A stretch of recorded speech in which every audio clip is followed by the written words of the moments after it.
What would you get if a BMW 7 Series mated with a BMW 5 Series? Well, you would get this, a BMW 6 Series Gran Turismo.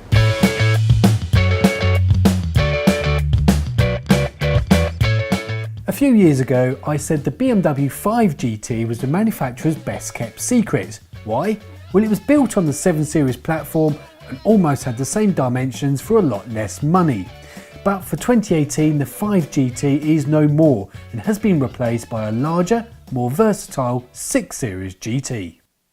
Something you can always guarantee of when you're buying a BMW is performance. This 3-litre diesel 6-cylinder engine is delivering around 265 brake horsepower and at the same time just under 50 miles to the gallon. Now that's something you cannot complain about.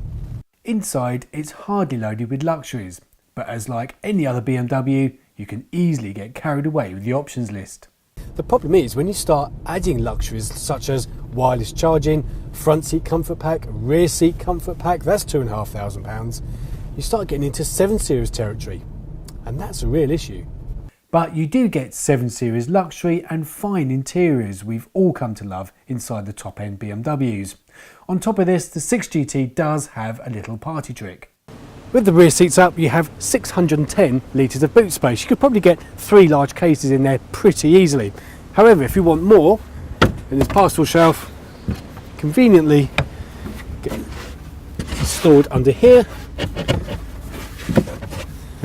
And then the rear seats down, if you haven't got a client of course, you have 1800 litres of boot space. It's massive. You get my sofa in there. Rear passengers also get reasonable levels of cabin space. So, in the rear seats, you would be forgiven if you thought you was in a short wheelbase 7 Series. You've got plenty of legroom and tons of headroom. Seriously, if you're 6'4", I think you'd be more than comfortable in the back of this 6 GT. This model is fitted with the rear screens, so it makes it feel a little bit more special. However, there's one thing that really does disturb me. You see, the issue for me is this is where all the action happens, at the rear doors of a chauffeur car. And when you close the doors, you get a rattle going right around the top of the window because it's pillarless. That doesn't sound good to a chauffeur client. Obviously soft close does eliminate that a little bit, but you still get the rattle up there.